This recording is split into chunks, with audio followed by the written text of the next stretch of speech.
Hello everyone, I hope that we're showing up as live now. Yeah. Yes, I need you to check on your side so that we don't have the doubling effect. Yeah, I'm muted. Please go to the stream.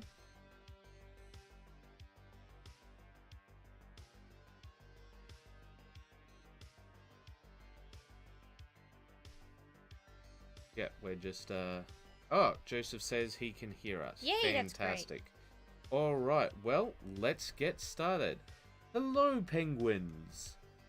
I do believe that's how I say your name. Yeah. But let's get started. We've got a guest who's meant to be on right now, but apparently something must have come up because they are incognito at the moment. All right, let's start off. So this is John Ross's grav tank. He was showing the diorama that it was a part of, and I just want to... Oh, there we go. I just wanted to talk about this for a hot minute because we talked about it last week when we were talking about this, and one of the things that ended up happening was I ended up talking with another WAYPNer, and they were like, no, here's like a it wasn't a hover tank, it was something out in the desert. I think it was one of those boats that, you know, hovers. What are the hovercraft? I think that. Yeah. I think that. And we were discussing on whether or not, like, if the dust was meant to go as high as it should be. And going. he's like, yeah, the dust would get freaking everywhere. Yeah, showing it would be. And I'm like, oh, okay, all right, fair enough. So I just wanted to go through that one quickly before we went on to the next one. But yeah, it is a really nice diorama.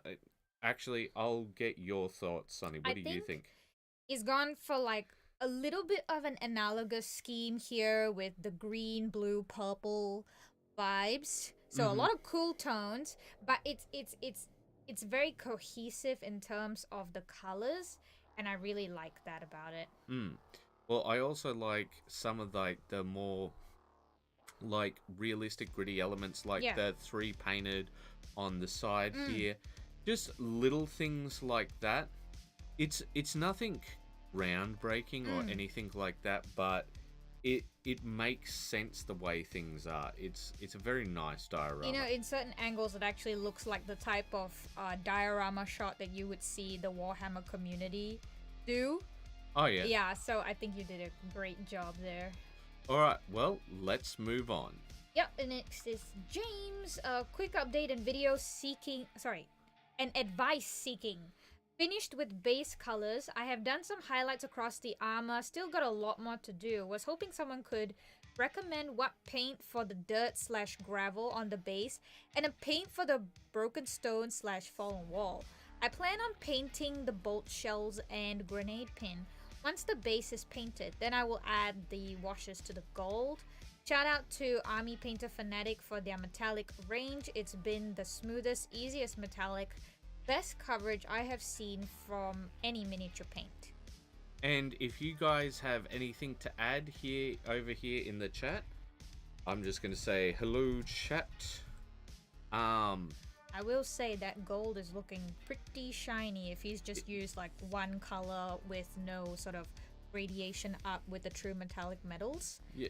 So I think, yeah, the paint definitely says what it does on the tin. So with this one, I think just a neutral brown in here, but I think that the big thing to really make it pop off is to make sure that it actually works the way you want it, is dust everything in grey. Once everything's dry and once you've done some highlights and that sort of thing, because when a city collapses, there is just concrete dust everywhere. Yeah, that makes a lot. So, like, that's what I would do. And of course, you know, just get your casings and all of that. But it's so funny looking at this base, which is just a very basic base compared to that of some of the other things. it's just so intense by comparison to some of the Marvel Crisis stuff that he's been doing. And you're just like, wow. They always go over the top, don't they? Yeah, they do. All right, let's move on to the next bit. So next up, we've got Joseph Mallon. Oh yeah, Joseph. Who may or may not be watching. Yes, I've done a little experiment. These guys have just had their faces peeled off because Kingdom Death is a happy, cheerful place. I remembered seeing Genuine Vision's Lion Knight getting painted, and he got a flayed flesh effect by thinning down blood for the blood god. I couldn't remember how he'd done it though. Here I painted the flesh normally, then thinned down one brush full of whatever that is with blood for the blood god. Okay, yes, alright. Oh no, you know the rules. What is this? BT? BFTBG. Alright, well, how are you gonna acronymize that? Filled the bolt gun. Okay. Yeah. With 4 drops medium and 1 drop of Insta's water? Okay. Plus, 2 coats were applied. I tried 3 on 2 faces that should be under the butcher, but decided against it. It's not bad. Not brilliant, but not bad. Thoughts, suggestions? There will be a lot more blood over the ground once everything is varnished. Blood goes on last to preserve its finish. Yeah, because once you varnish it, the sort of blood effect won't show the way that it does. But it does look as if some of these aren't flayed faces. Some are and some aren't. So I'm not sure that everyone should have gotten the flayed face effect. But there are definitely some that should have. But I do believe he's finished this off later on. And we've got Joseph in the chat right now, so he can... yeah, please tell us the things, Joseph. So Penguin said... Glad you like the diorama. My group did it over the December holiday. I posted the pictures to give more context, is why I went with the heavy dust effect. All the photos were better quality than the originals I posted. I see. But yeah, no, when it comes to that diorama, so my friend sent me a picture and like they're like, no, look at this thing. And I'm like, oh, okay, fair enough. All right. So next up, we have the one who should be with us. I don't know what's going on, Gareth. Where are you? Yeah. I'm going to send a message right now. Well, I'll just read his... Are you here now? Not all the faces were flayed up, so some stayed bloodless. Yeah, that's what Joseph. Oh, okay. Yeah. Right. And we will read Garrett's post. Project complete. Marvel Crisis Protocol series. Looking very scenic. I liked that this looked really like an actual scene with the way that he's shot this photograph. Yes, it does look like something. It looks like the scene where there's meant to be like a thought bubble right here, and you know sorry, not a thought bubble. You know, one of those text bubbles right here. Yeah, like New York's beautiful if you excuse the smell or something like that. Yeah, like the starting of a comic book panel or something. Yeah. So I think that just shows like how spot on Gareth has gotten the effect here. Yeah. And I really love the way that he's done up the windows. The effects of the windows is really... You're talking about the sheen effect right here? The sheen, yeah, but he's also done it sort of like that gradation. He's done a gradation, but he's also done a little bit of a vignette on the side of the windows to create a little bit of shadowing. Oh, yeah, I see what you're saying. I think that really ties everything in, and then just a few dashes for a reflective effect, and voila. Yeah. And it's very comic booky, as you say. Very you know, much so. like, everything here feels very comic booky. Well, Joseph's has some opinions on where these buildings might come from. Those look like some 10mm scale drop zone commander buildings. Yeah, and I think it makes a great background. You know, because it does look very much like a New York background, doesn't it? It does. Like, I think if he could have, it would have been good to make a sort of hollow here where the road is. But I mean, that's much of a muchness. I think like that's complaining for complaining's sake. You know what I do like is that he's decided to go for like a blue metal, just a blue for the light lampposts. Lamppost, right? Yeah, because it pairs very nicely in contrast with the warmth of the light. Yeah. And it's just a nice sort of pop of color to sort of a cityscape where things can turn very drab with all the grays and neutrals. And I think that's a nice little touch of like a little something in the corner. Yeah. I quite like it. Well, you know what I might do? Since we don't have our guest with us yet, let's go to the next post. But before we do, let's go in to the members Discord and just see if anybody would like to join us. Yeah. So I'm just going to jump in there, if you could too, and I'll just put at here. If anyone wants to join, feel free. Also, just a wee bit of a plug and information about the members Discord. If you go onto our Ko-Fi, one of the tiers will allow you to get the link for the Discord. Yeah, no, it's anything above $2 for Ko-Fi. Also, if you just join as a WAYPN member on the YouTube, you also get automatically access to the Discord. You'll just have to grab the video where it gives the link. Yes. And if you can't follow that one, I will send it to you. Yes, we will. You can just give us a message. And would you like to read out Cruz's post? Oh, look at Cruz. Hi all, I have done another model for my Skyrim game. The dragon is called Elduin. I must say it in French. Elduin. Painting the underside was nearly impossible to get to as it is a solid cast model. But overall, I think it came out okay. Okay. He needs a croissant on the side. Alright, well, no, but I do think he should have, do a bit of dry brushing? Yes, because it looks like he used maybe a black Templar paint or something like that for the wings. And I think a point of improvement, I'm not sure if this can be done at this stage. Yeah.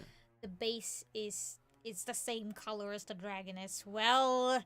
And I think it's not the same color. It's a very deep brown, but yeah, I would mostly agree. I think if you went for the crackle lava effect, that would fit nicely. Joseph says maybe it's just the photo, but the dragon gets lost in all the black. Yep. Perhaps the base could have been lighter. Yes. And there is a quick and easy fix because this is Alduin from Skyrim. Snow. Just add some snow to the base. Yeah. You know, here and there. It doesn't have to be everywhere. Okay, a little bit of frosty effects on the wings too, huh? Let's not get crazy. But yeah, some snow on the base and maybe even some tufts here or there, and that would really help contrast it. But other than the lack of contrast, is there anything else that you'd like to comment on it? No, pretty much just that. It needs a little bit of a dry brush to bring out the, whatever textures that are on the dragon. I do think that this photo, unfortunately, is out of focus. Like, the rest of them are in focus, but this one, if you're using a camera phone, remember to click on the subject on the screen, and that will focus on the subject. But yeah, because this is all good and that sort of thing, but just those two were a bit out of focus. But I agree, some dry brushing, and it's really hard when it's a subject like this where it's almost a pure black dragon, because I mean, what do? It's a black dragon. It's all black. Everything is black. Yeah. Good morning. So we have some more people on. Yeah, we're trying out different time zones now and then so that different people can come on and catch us live. Participate. Yes, we were meant to have a guest, but things have not turned out. So next up, we have... one moment. We've got Robert Mayer. Yep. Pain Boy. Yes, a long and descriptive caption, one that, captures the imagination. Yeah. Well, I so think I know what he does. he's, He's well, he likes to tickle people. oh, well, actually, he's the medic for the orcs. That's a medic. Yeah, so often the pain boys will cut off people's limbs and attach different people's limbs to them and, like, put on mechanical parts and that sort of thing. And Yay. yeah, it's very, very 40k. Indeed.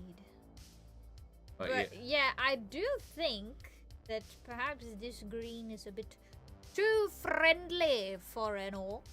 I think it looks good. I think like that's some really nice highlighting. I think that it looks great. Yeah, It's a I bit mean, like, dusty on this other arm though, but the face is just mwah. I don't mean like sort of technique. I mean like color choice. Yeah. So I feel like if he was a little bit more of that sort of orc deeper green, it would feel more orcish. I like it. I think that it's good. I don't mind it at all. But I do think like you could really use having a background. Oh It's yeah. it's in focus and stuff and all of that, But but it I is think still he's a put a little- lot of work into it. Yeah. Like you can see how he's done up the sawbone, all of these little bits and bobs and all of that sort of thing. And it's one picture, like 2-word description, and I'm just like, come on, man. Because like Yeah. you've put in a lot of work here, and I think it looks nice. Like even see the little drop here. He's Mhm. made the same color as this. Oh, He's put a lot of yeah, work in. I yeah. think it's a very nice piece of work. Yes. But with that said, I think we should move on. It is Joseph. Oh, it's Jose Killennium Butcher is finished. Millennium. Yep. Yeah. Time to start his buddies.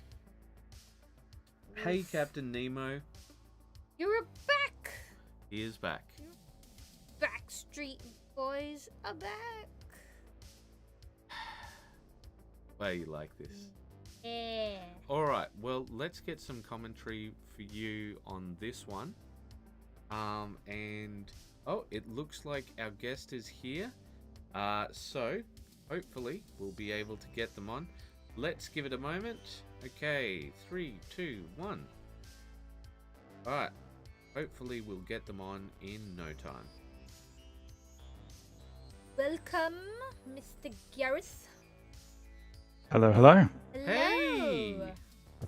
Sorry for the delay. I lost my headphone jack. Oh, Searching everywhere for it. that's all right.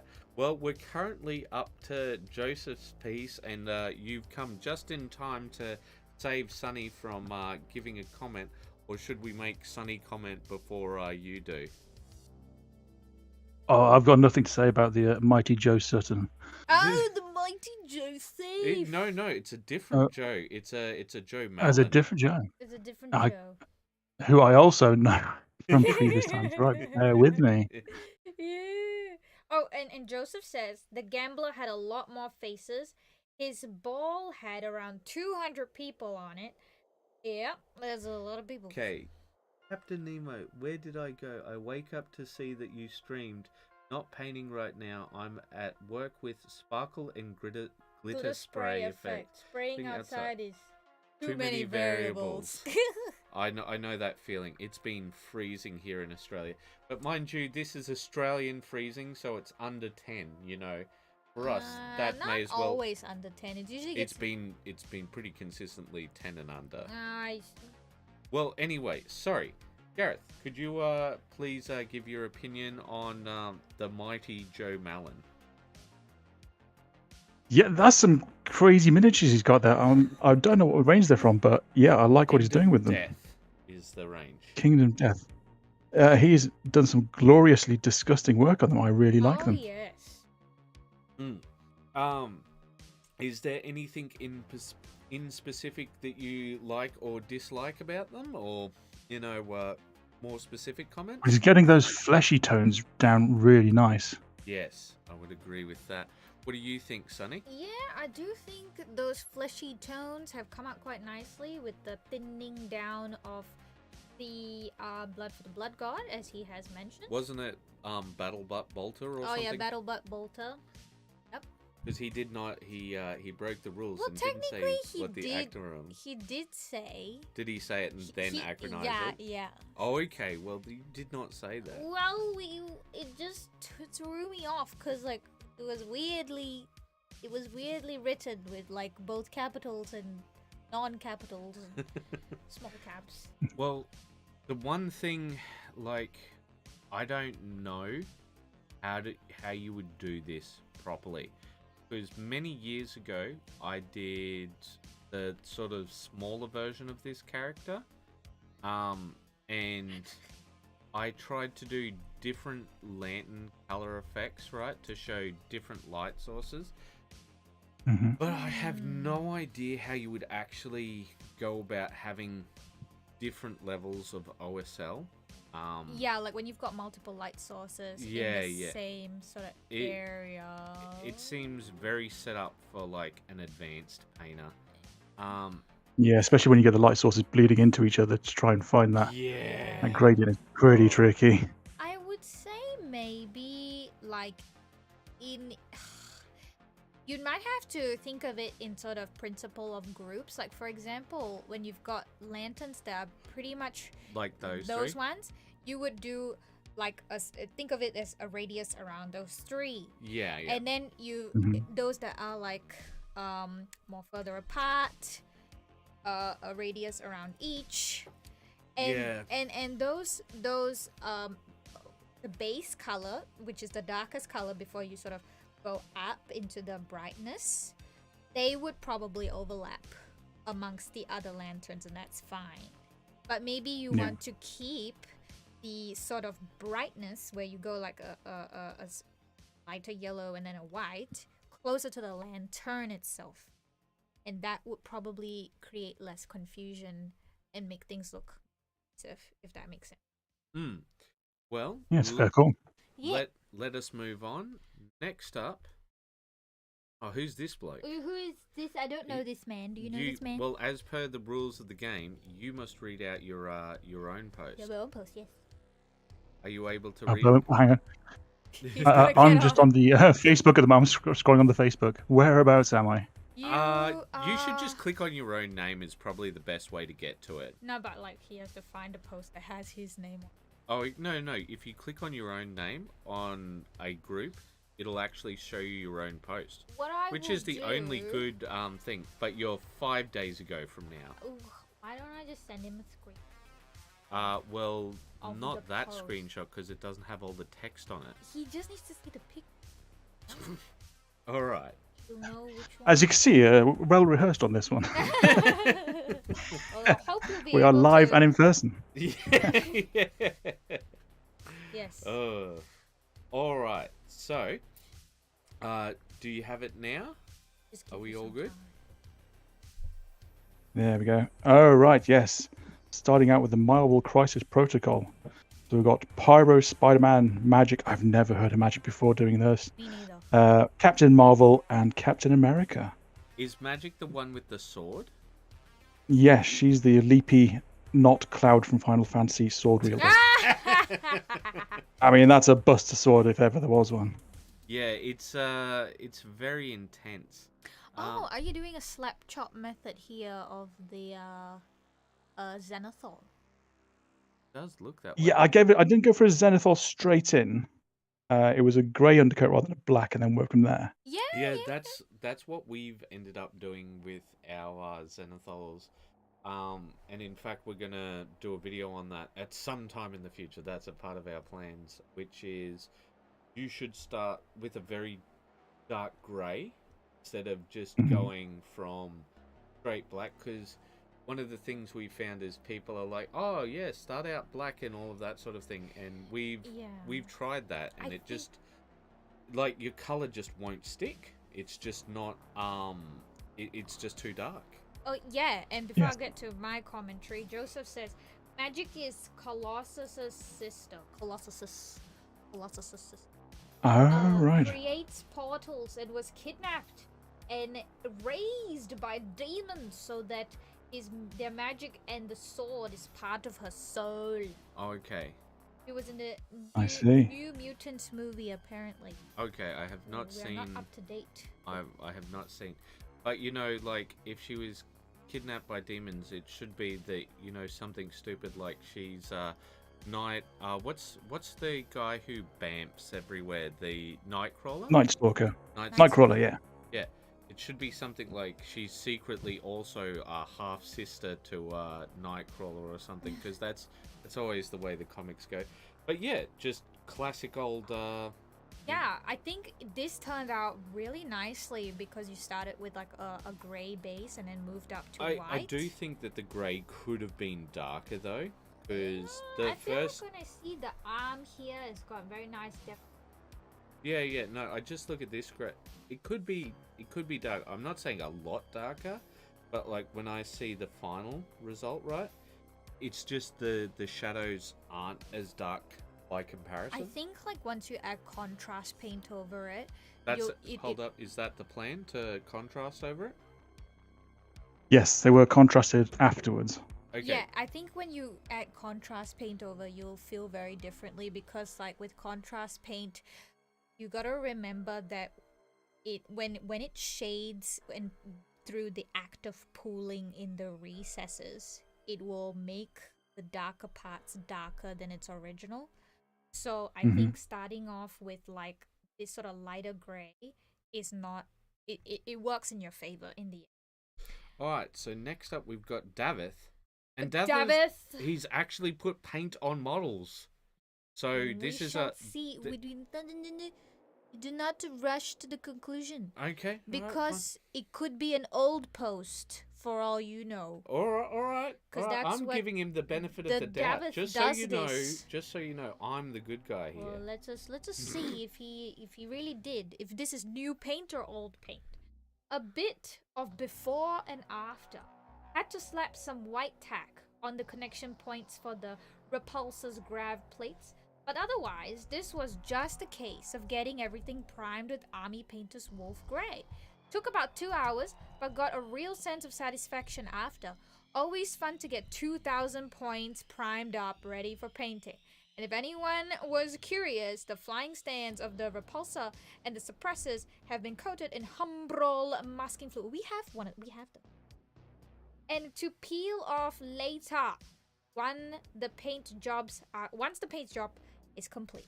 Yeah, we've actually found that regular old masking fluid's better than the Humbrol one, isn't it? We haven't tried. I've tried the Humbrol one. Yeah. I haven't tried it. We used a different brand of masking fluid, but Gareth, what are your thoughts? I've not tried the Humbrol. I've tried the Vallejo masking fluid. Oh, yep. And it's a bit of a tricky beast to use, I found. Is that the turquoise one? That's it, yeah. That one. Yeah, it does tend to stick and tear a little bit.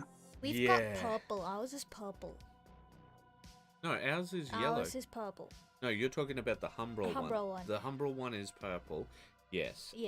Our regular masking fluid is like this sort of yellow, and it will dry an unfortunate color, which will remind men of their younger years.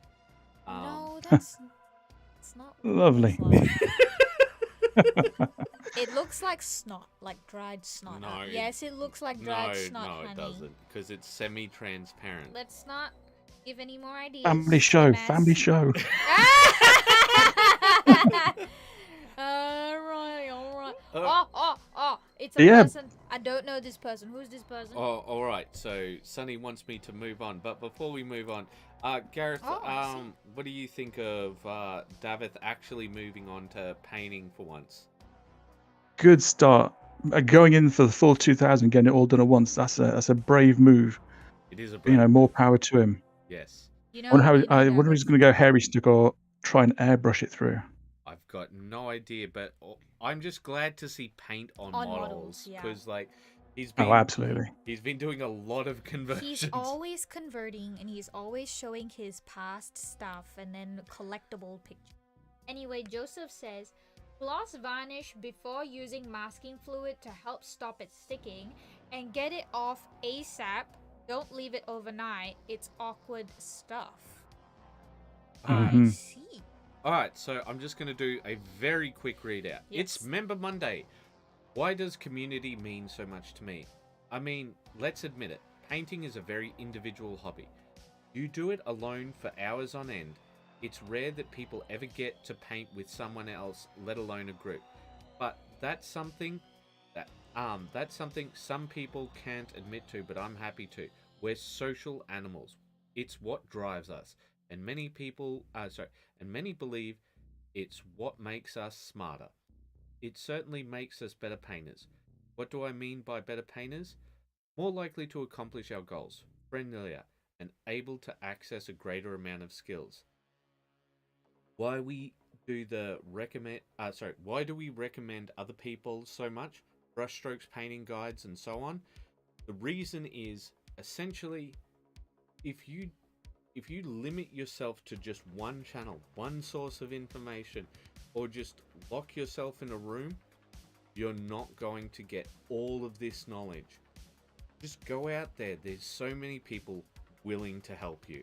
And you'll get more perspective, and you'll break out of your comfort zones, because you'll find that when you're sort of seeing the same things over and over again, you can be working on your skill for a year and find that you haven't improved and not happy with your progress. I'm just going to finish reading off. Yeah. And that's why I'm so proud of this community, because nobody carries themselves with their nose in the air. Fantastic painters encourage newcomers. Those developing their skills praise and push fellow members. With that out of the way, let us welcome our new members. So I'm just going to move on from there. Unless you want to add something on to that, Gareth? No, I completely agree. And the sense of community we're seeing now with painting online and in clubs, we're starting to see hobby tables at clubs, and they are wildly popular. They're doing really well. And it's just great for your mental well-being, just to share rather than being sat by yourself all the time. Clubs are a big thing in the UK, aren't they? Yes, they are. Could you just give us a bit of a breakdown of the UK experience, because it's very different as far as I know to other areas? I imagine for the UK it benefits a lot by being so densely packed. I mean, the cities aren't more than 3 hours away at all from each other, and there's plenty of club action going on. So you can always find somewhere to go. So I imagine in Australia and the US it's a bit more different, where you could be out a bit further away and your local club is a long way away. Yeah, it's quite easy to build a community here. Yeah. Well, next up we have James. Would you be able to read out for James? Big moment for me. Currently progress on my Space Marine model that I am trying to paint to the best of my current abilities. I need to get a Space Marine transfer sheet for the shoulders and some model-based tufts or bushes for the base. I have even added color... in the first picture where I am planning on putting the bush/tuft. Feel free to judge. Probably won't get another update until I get the transfer sheet. All right. What are your thoughts, Gareth? Bear with me, just trying to find him. Okay. Is it James Flanagan? Yeah. Yep. No, James James Salisbury. James Salisbury. Okay. There we are. Yeah, his work's coming along very nicely. Some solid colours laid down there. If he's based in the UK, I'll try and find him a transfer sheet. In fact, I've got a bunch kicking around. He's near us. He's an Australian. He's your side of things. Yeah. No, literally in our area. I'm gonna teach him how to put on the transfers on Sunday. So that will be a good case of the blind leading the blind. Yeah.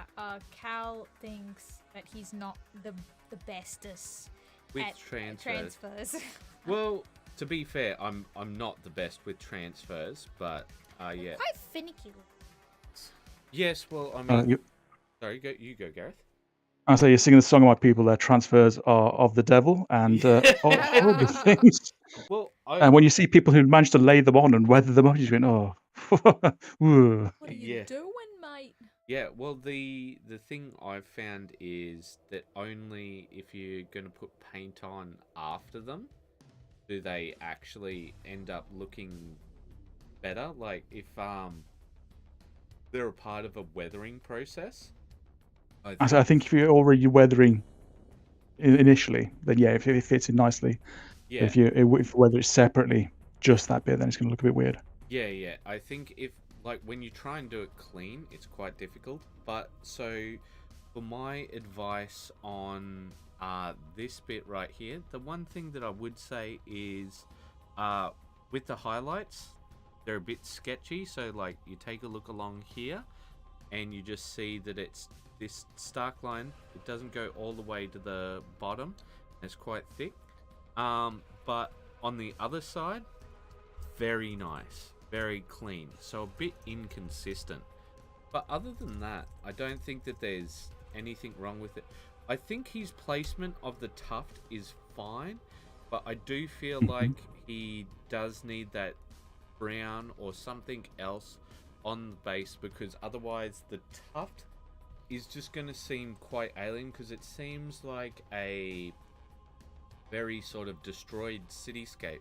So if you've got this, like, just this one plant sticking up, and life does find a way and that sort of thing, but it's about selling the feeling of reality rather than reality itself. Penguin also says that which is why I no longer build and paint aircraft kits, so many transfers. Oh yeah. Yeah, and Joseph yeah. Joseph brought up a really good feedback. He says that thrown grenade could have been done with a different color so it stands out from its smoke, but otherwise it looks great. Even that might be the picture. It could be metallic and contrast from that. Yeah, so the values are very similar. Mm-hmm. So the grenade's value is very similar to that of the smokes. Yeah, so I actually thought it was part of the smoke. I didn't even know that that was a grenade. Yeah, so it does need to pop a bit more. I'd agree there. Yeah, so like I think maybe making it a black grenade. Yeah, like a black or a khaki grenade. Yeah, but like generally khaki grenades are the fragmentation grenades, so they wouldn't pop smoke. Oh, okay. A black grenade. Yeah. And that's one of the other things, like on his belt, the other grenade is an ultramarine color. If you guys have noticed that. Yeah. Oh, actually, I didn't even It does fade in a bit. I'd pick that in a different color. Yeah. Stand out. Yeah, just little things like that. But Space Marines are, well, I think a lot of GW models are too detailed. But let us move on. And yes, we have Gareth Hilligans with us, apparently. Yes. Hi there. Something went wrong in the intro. All right, next up, we've got Larry Has a Flu. Yep, so frustrating. I keep trying different things to get the black lining shown on the box art and insert, because I didn't know what they look like. Newish? Okay, newish, oil wash, thinned contrast paint, alcohol and black ink, which seem to work okay but not great, and it seems like just using a .003 marker pen is working best for me, but I can't seem to get a properly thinned gray or white since the original base coat, and can't get a smooth coat except for once, and that still ends up covering over parts I want left black. And I've lost count how many times I've gone back and forth fixing things, following box art because I'm not sure how they're supposed to look. But then I see the other side of the insert, which doesn't show the black lining and looks much better to me. And it's the first time I ever wanted to throw a figure. Lol. Maybe I'm just trying too hard and not relaxing like normal. At least the visor seems to be working with the blue when I tried it. Well, you know, the one thing that I'm going to point out is I think we can tell the upset just by the length of the post for Larry, because Larry's usually like, "Oh, I've done this thing." I think And Larry he's is done. here right now. He says, "I'm so mad at those things." Well, Quick rage post. Rage post. So, well, if that's the case, I'm going to use this time to duck out, and it's not at all because I need to go to the loo. It's just because I'm doing the bit. All right, well, you guys can deal with Larry for now. I'm just gonna go. Larry laughs at you, by the way. Yes, Gareth, please give us your thoughts as you are the guest. I do wonder when he says he's used the oils, whether he's put it over, whether he's glossed the miniature first. Well, Because he might be better off with the pin wash. yeah, because usually you can't quite go wrong with oil washing as a form of panel lining. I've seen lots of videos where it just bleeds so beautifully. It's kind of magic. It's just capillary action, off it goes. And that's why I am a little. Larry, please tell us if that's something that you have done. Also, something to note about oil wash is that you do need to go in with like a Q-tip to clean up the non-recess areas if you're doing it sort of like a overall wash style and just like drenching the model in the oil wash. You do need to clean it up with it's cotton still here. I bud. guess I've still got to go Honey. It's all right. It's all part of the job. Yeah, that would. But yes, white is always a difficult color to get smooth, just because of the chalkiness of the pigment in it. I think the biggest thing is when you're gonna do white, I think the airbrush is your friend. I don't think painting white is ever that great. And when I say painting white, I literally mean painting it. I mean, just airbrush it. Like you said, hit it with a gloss coat. But apparently we've been talking to this pigment specialist, and he says all artists' varnish is pretty much useless. It's sort of just to cover the paint itself and can be literally rubbed off with the warmth of the skin. It's temperature activated or something. No, do you not remember? I when do we were remember. talking? It's just that I'm reading the comments right now. Oh, would you like to read out the comments? Joseph says, try painting the white in its entirety, gloss varnish, then apply Nuln Oil for the edges. This assumes they are recesses. I'm unfamiliar with the sculpt.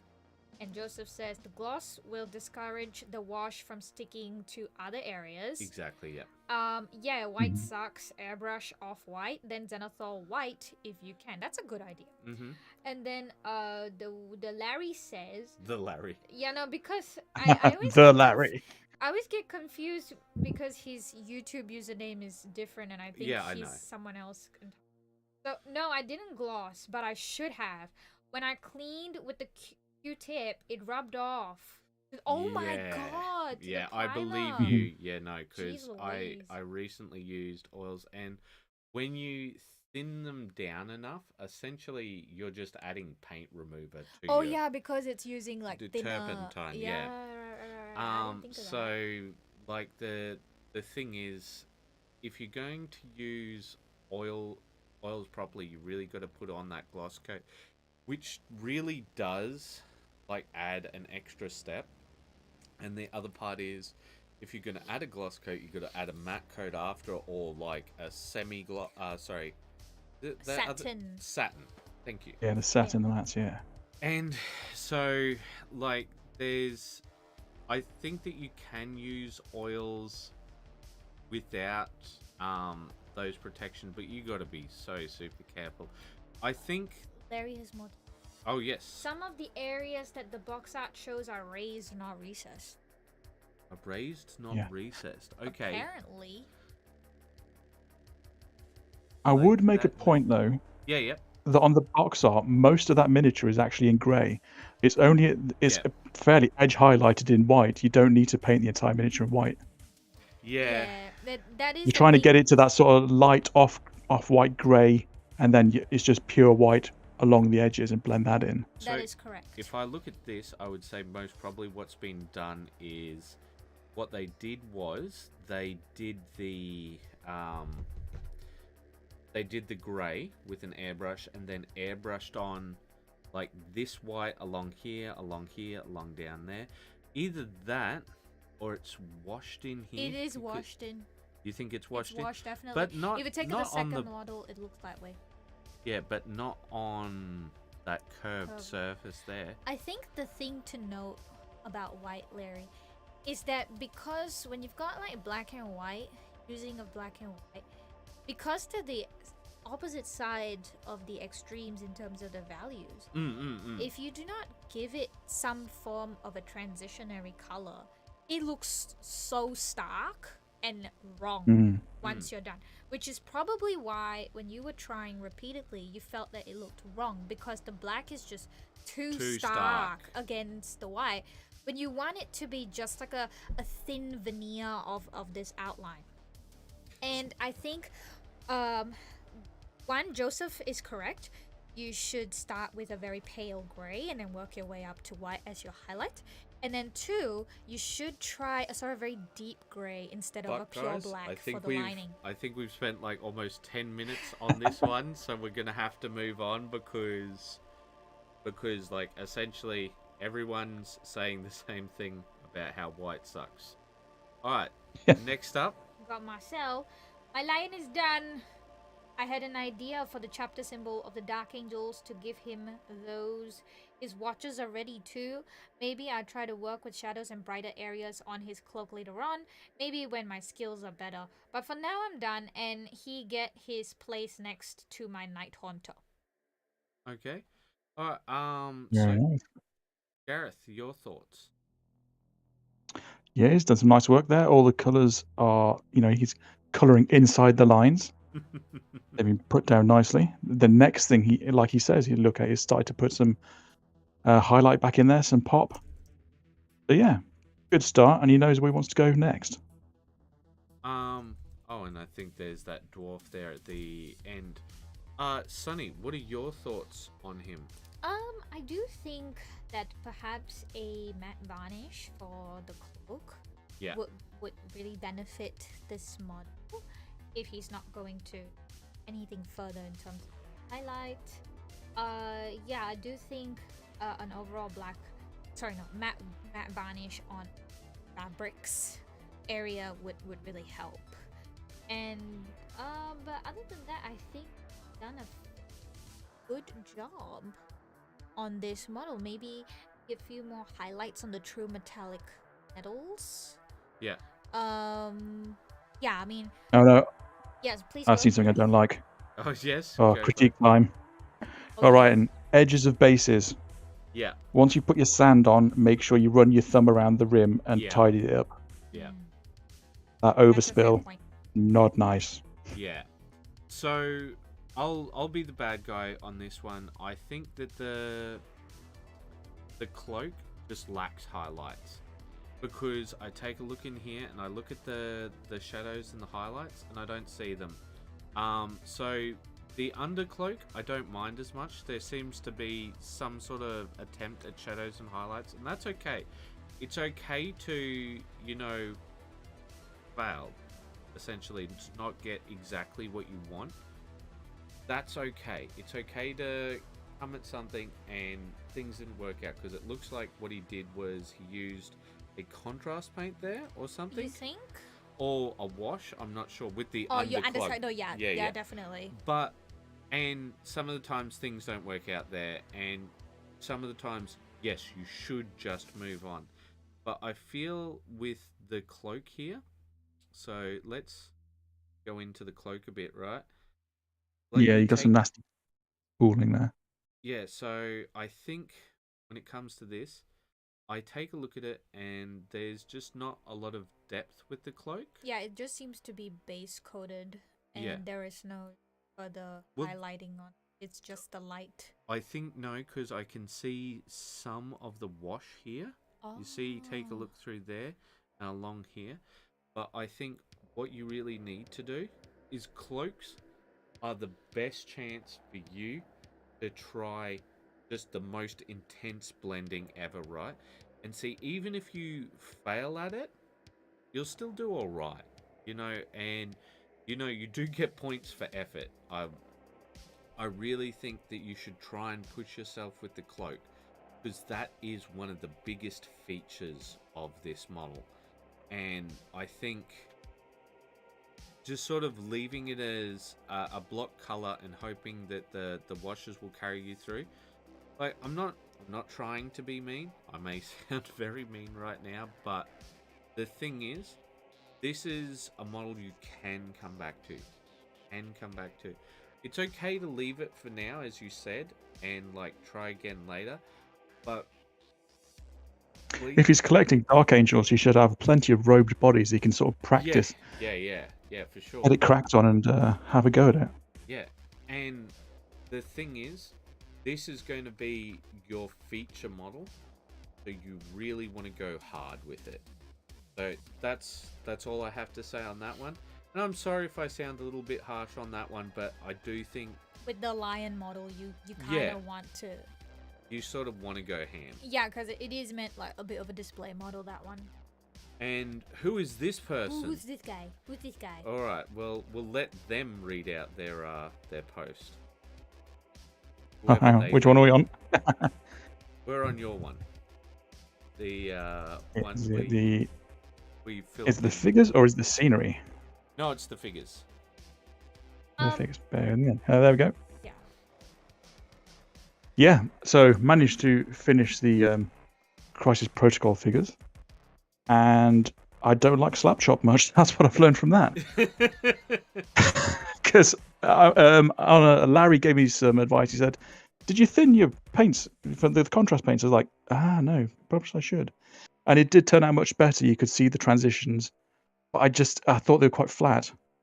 So I went back to the old style, and it was handy for showing where you want the shadows and the raised areas. Yes. But I just went back and painted over them anyway and did a normal highlight.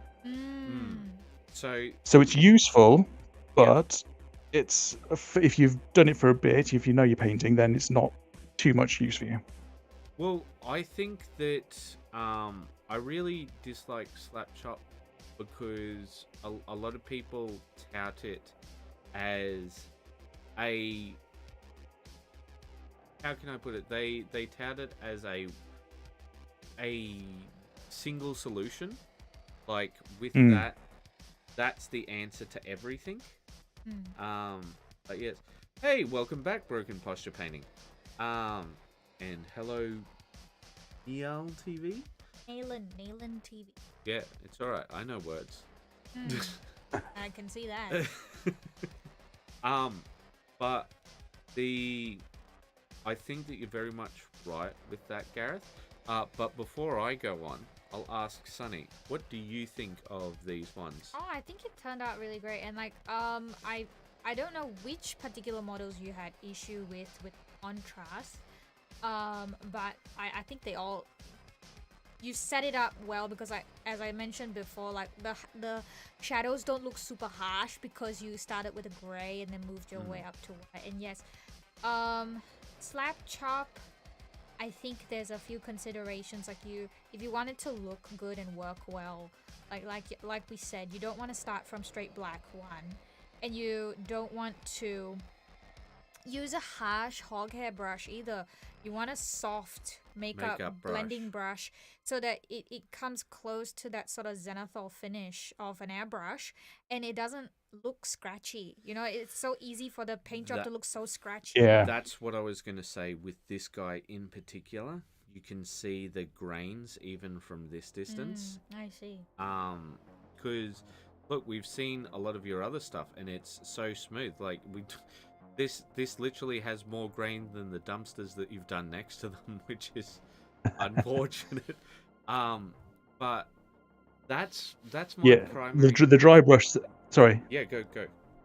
The Zenithal dry brush was quite heavy-handed. It was more of an overbrush rather than sort of a decent blend. They were a bit rushed, I will admit that. I see, but I think for the most part, it actually turned out really nice. Mm. Like, I think I could hardly tell that it was done with the slap chop method, in my opinion. And I think maybe partly is also because you went back over it with a little base paints too. Yeah, I think. I said the only. Sorry, you no, you go. The only part that's not been gone over is Captain America's gloves and boots. That is how the slap chop turned out for him. It's okay, but I'd rather go back and put a bit more pop into it. Yeah, I think slap chop is a good base, but once you've mastered it, then you really should go back and work on it. Yeah, Put some more definitely interest and agree. detail into it. So honestly, I think that you just shouldn't do slap chop if you've got access to an airbrush. If you've got access to an airbrush, just use a Zenithal Prime instead, because, like, I feel like using a Zenithal with an airbrush feels so much more natural. Like, you can see the instant effect of it. And the other problem with dry brushing is, you said it was an overbrush, but one of the things that people tend to do with dry brushes is they'll go like this. They'll go back and forth, back and forth, back and forth, rather than going Like down or in and circular then motions. down again and then down again, because like that's what you're trying to do with, you know, the idea of simulating light hitting on it. So if you're going up as well, Yeah, then you're basically hitting the shadow parts as well. yeah, And you Yeah. want to be doing in these soft sort of whisking motions as well. yeah. You know? Well, Like you're how, talking about like you're putting on makeup. yeah, but I refer it to whisking because it's very much like whisking. Because with whisking you sort of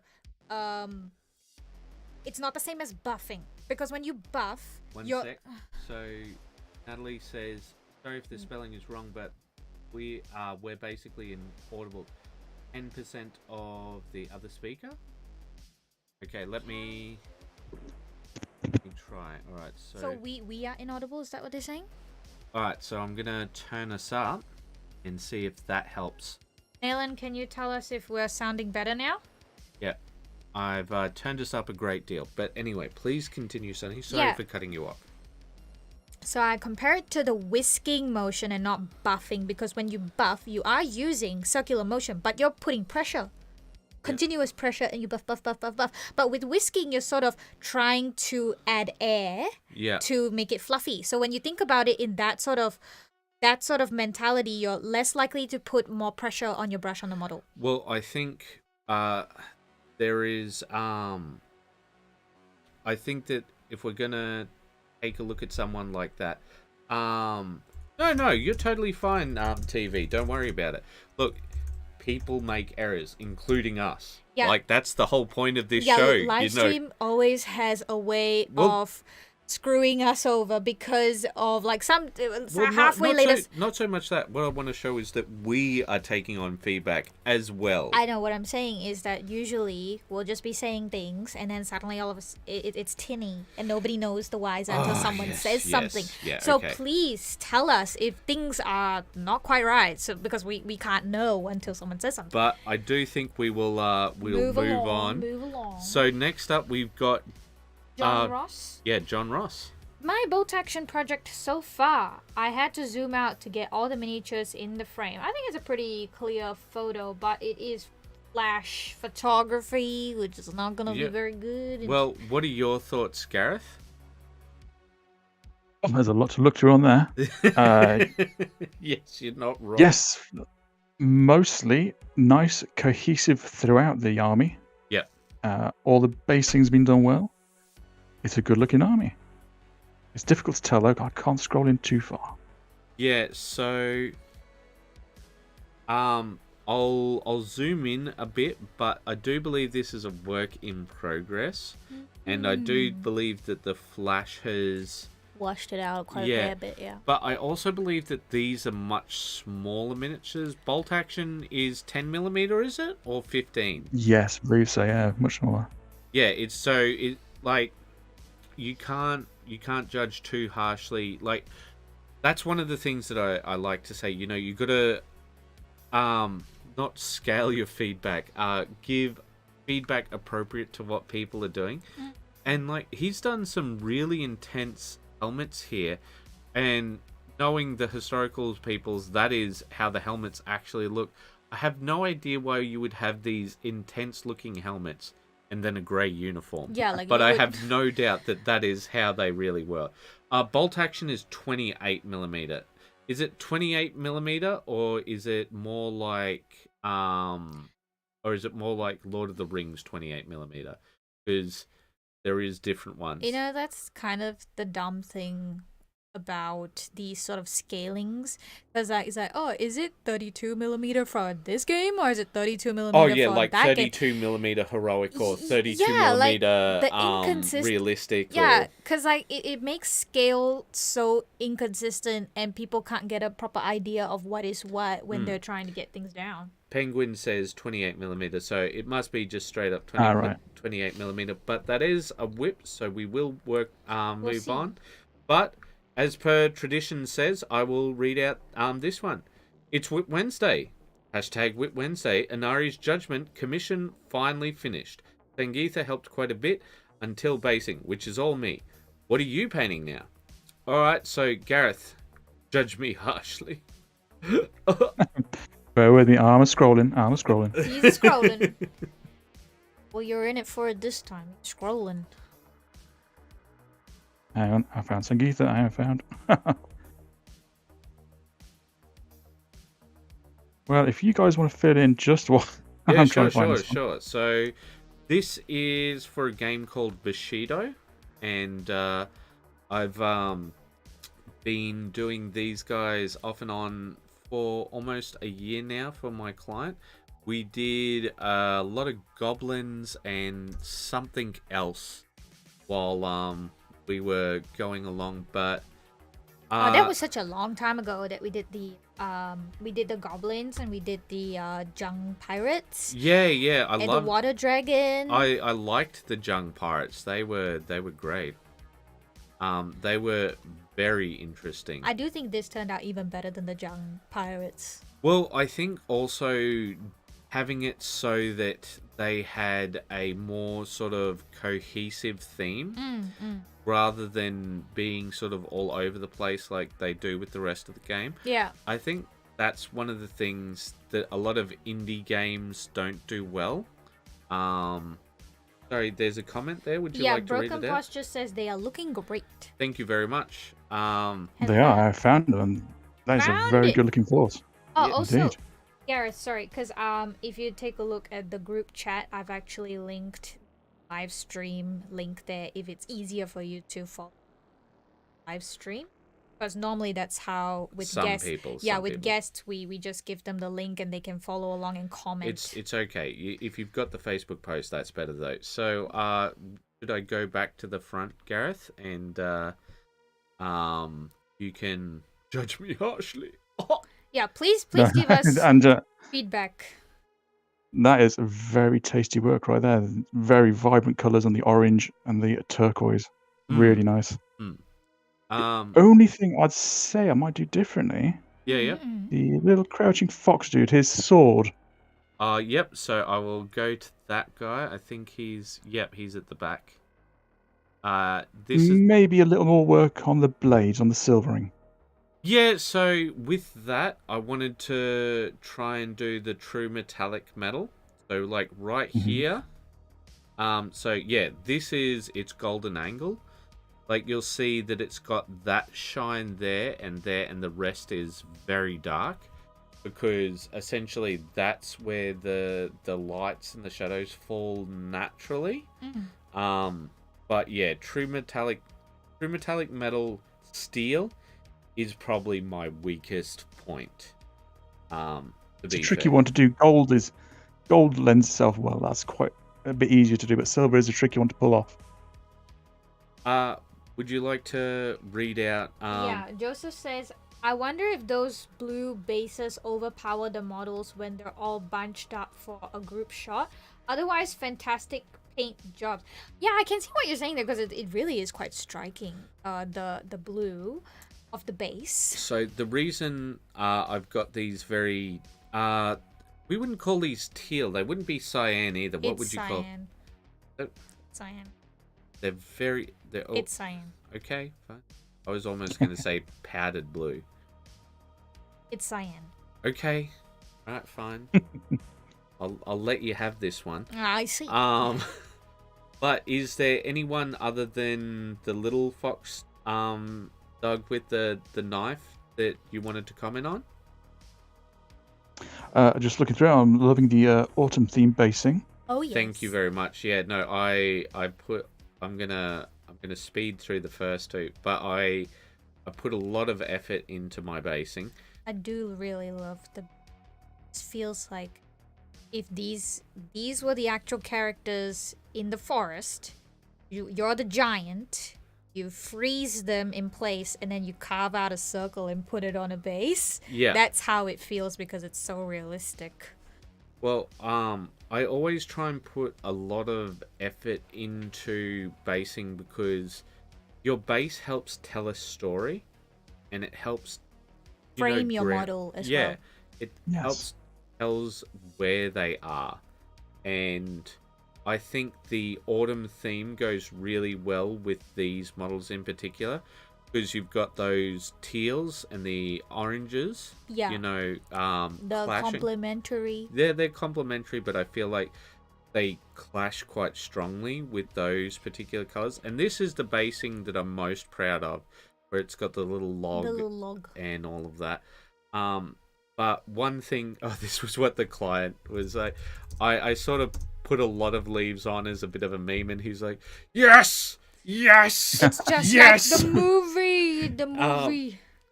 But this one fox, the one fox that I've got here, it is so out of scale compared to everything else. Yeah, like all the other fox forms are like nice and medium size, and she's the only one that's like. Yeah, because like you look at the foxes compared there, and like it's like, it's pretty good. You got a lot of room to work with. But yeah, I'm happy to hear more feedback.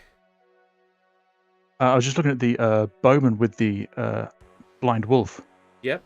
And the blending on her robes. That's very nice. Thank you that's very lovely. much. I spent a long time glazing. Yeah, that's Sunny's blue, fault, that one. So blue all the way up to white. It was quite stressful actually. I'm gonna see if I can find that one in particular. It's a bit on. Maybe the back. Yeah, I think it is. So it's gonna take a bit, but I think we should probably move on after this one. Oh, there it is. There it is. Yeah, no, Sunny spent a long time on this one because we both worked on these together. Yeah.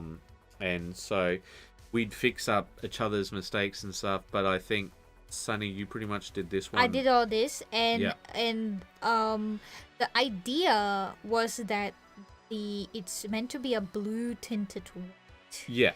And I thought quite a while to get that transition. There's a good transition on the color, and there's none of the chalkiness from white that you might get. Like Larry Stormtroopers. Yeah. You're right on that. So yeah, really smooth, nice. Thank you very much. Thank you. Well, we don't want to incur Larry's wrath, so we better finish up. All right. Next, we have John. Yes. John, some things done for today. Experimenting on how to paint black better. All right. Well, Gareth, would you like to give your feedback on these ones? Yes, he started with his highlighting, and it's like where we all started, quite mild. So the main takeaway is go braver on black.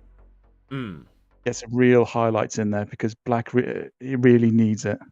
Well, I think it's quite a go. It's quite a sort of I wonder what color he used because it's kind of a browny sort of fawny grey. I'm curious to which one he used. Could be Corvus. You think? Or Abaddon black? I'm not sure. No, we're talking about Abaddon's a nice flat. We're talking about the highlight down here. So I think the thing is, black is very hard to get right. White and black are hard to get right because they're the absolutes of the color spectrum. And if you don't do it right, it's going to read as grey if, you know, on both ends. Yeah. So I think don't be too harsh on yourself for not getting it automatically.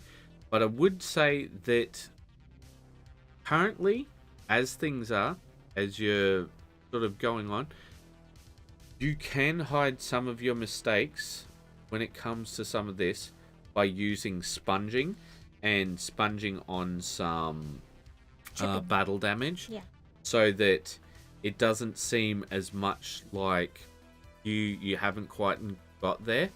So maybe try that if you're a bit worried about your highlights, but just keep going. Just remember that you might want to turn the miniature more than you turn your brush. So you're going to hit it on the side of the brush when you're highlighting and just glide along the miniature. Don't move the brush. Move the miniature more. All right? So your wrist shouldn't be moving that much.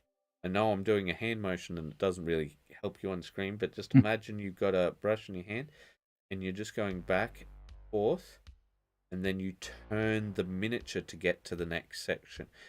Just move back and forth, and you're barely moving your thumb and forefinger.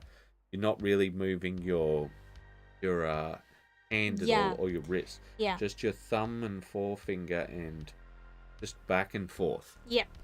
All right. I hope that helps. Also, sorry. Yeah. Also, with black, don't feel the need to highlight everything. Yes. You can just do the really raised areas and go quite hard on it. Really bring it up light, because what you'll find if you try and highlight too much of the black, you'll lose the black. It'll just look like it'll grey out. Yes. Like we said. So you just go for those really pointed edge areas. Yeah, for sure. All right, well, next up, it's myself again, but we won't go too long on this one because we've finished the model. Yes. So Throwback Thursday. Do you guys remember the Battle Brothers? Yes. We're at it again. So we got this ages ago and working on it now. Should be shown on this week's video. All right. What do you think, Gareth? Yep, you got some lovely battle damage on there. All right. Well, it's nice. I like you mentioned the desaturated bone color you've got, and that's pretty interesting. Don't see that much. Well, to be honest, most of that is just due to the airbrushing and due to some oil washes, you know, rather than trying to like highlight up and that sort of thing. Just work with what I got.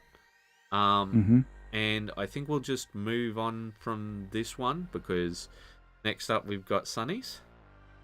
Would you like to read your one? Yeah, okay. Hashtag Whip Wednesday, hashtag Throwback Thursday, hashtag Battle Brothers.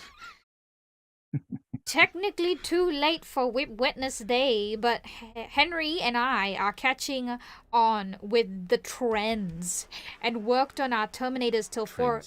Trend. We're with the old folks who are like, keeping up with the trends. Anyhow, worked on our Terminator 4am. I've been filming the process for the video we will be releasing on these. Went for a desaturated bone color for mine. I mixed a bit of blue into it, originally wanting to bring some of the reflection of the sky in, but this works too. CNC welcome. I went for a lava power sword method but made it blue instead, going for a grimy ancient look.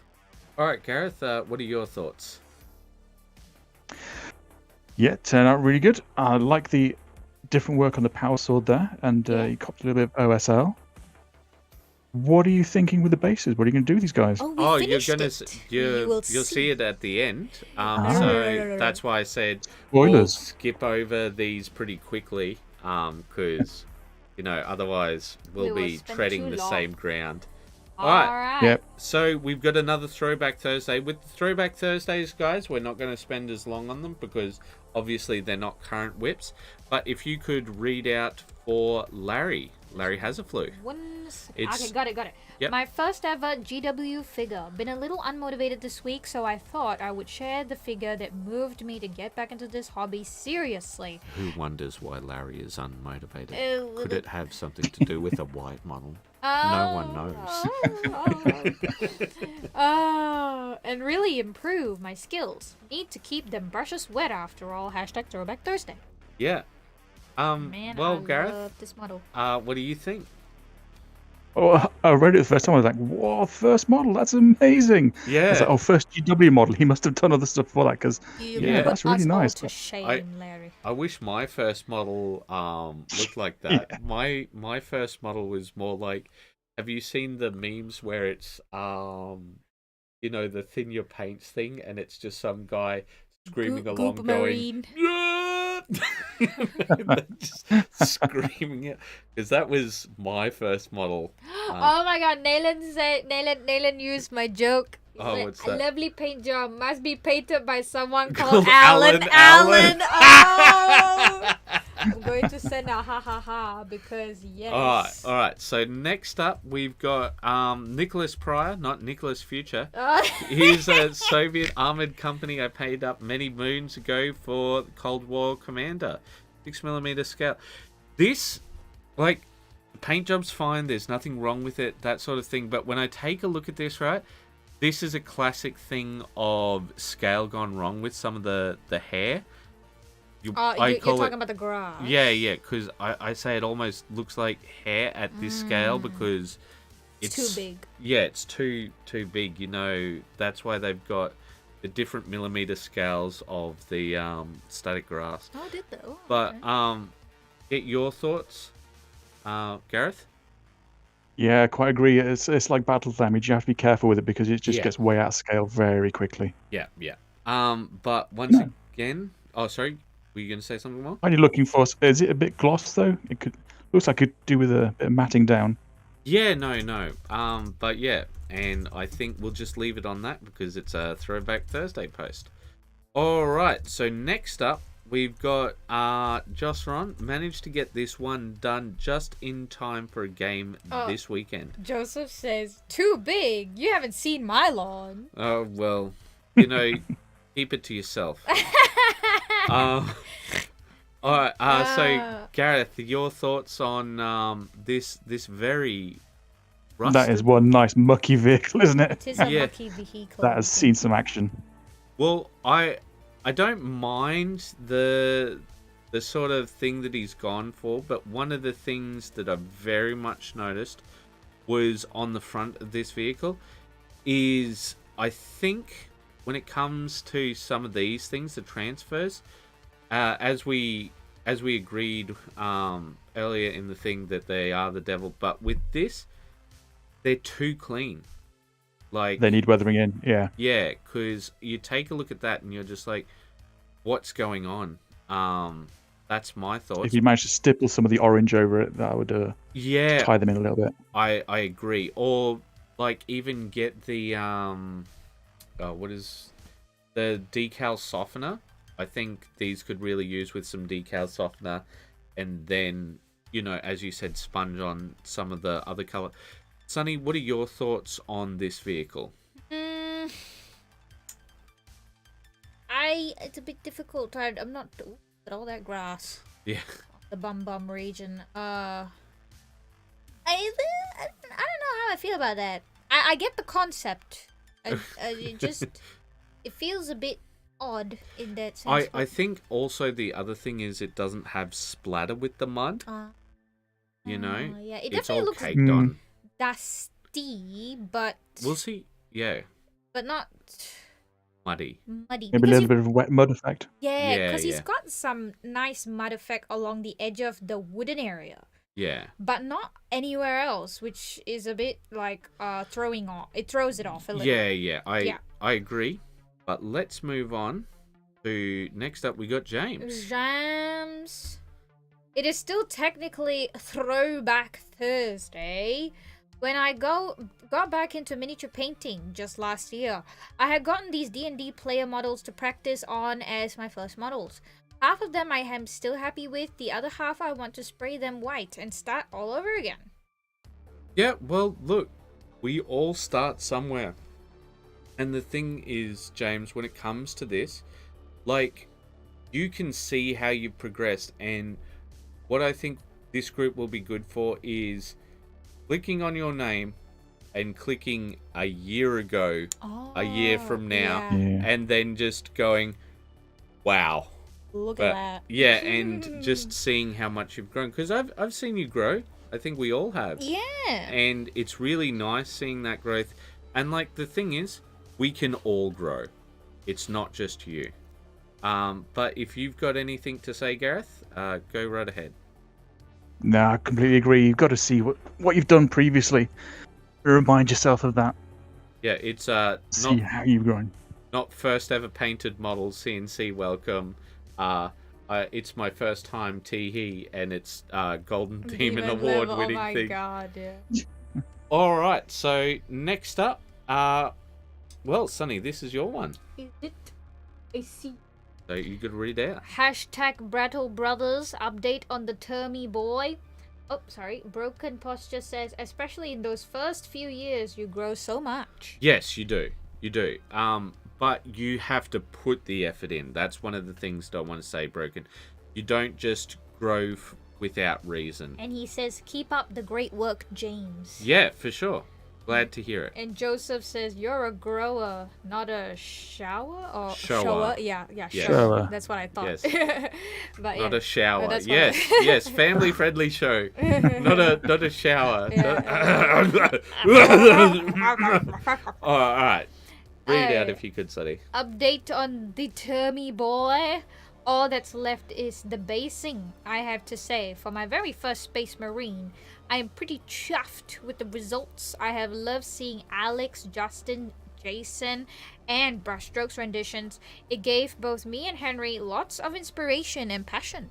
All right, well, Gareth, we'll get your quick thoughts on this one because there is a final post after this one. It looks like it's progressing nicely, and I shall reserve comment for the final post. Yeah. All right, great. All right, and once again, same deal. It's me. So I shall read it out quickly. Well, they are almost done. Sangeetha has given me the job of doing up the bases, which, as we all know, I love. So joke's on her, but they will soon be fully done. All we have to do is wait for some basing stuff to dry, and then I can go ham. Well, here he is.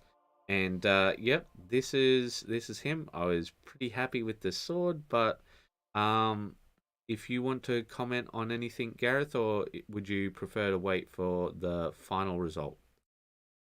Well, when it's all in, I'll comment on that one. All right, great, fantastic. All right, so Alrighty then. next up we have the Contender.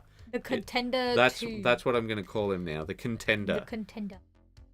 Just finished this big boy. A stomper from 40k. Paint boy for size comparison. I'll post more pics in comments. Yes. Robert is the new battle brother, but For Rowan. For Rowan. Maybe if things heat up like they did with the Terminators, we might have a new trend. Perhaps. Perhaps. All right, what are your thoughts, Gareth? Oh, you've got to love a stomper. Anything orky is brilliant. You know. Painting-wise, I would dirty that thing up, though. Yes. Yeah. Yes, I was going to say that. Thank you. That's pretty much my thoughts. You know, Robert. Rowan wouldn't let you get away with such a fault. No. He would do all the rusting and all the griming. So you gotta pull up your socks, my man. Gotta pull up your socks. A little bit of steel chipping around the edges on the plates and stuff. All that loveliness. There you go. But it does look very nice. Does look good. Yeah. So I think that's pretty much it because like you took the words pretty much out of my mouth. Like I think around here there's a bit of a rust effect along there, but I think some chipping and some rust effects, I think that would really, really help it along. And just weathering in general. Because it does feel quite clean for an orc. You know? Yeah. Yeah.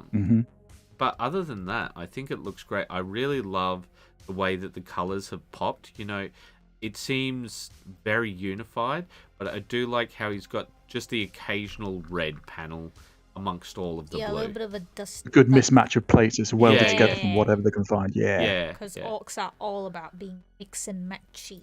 But I guess it's just lucky that they found all those blue plates. For those orcs in the audience, they will understand the reference. All right.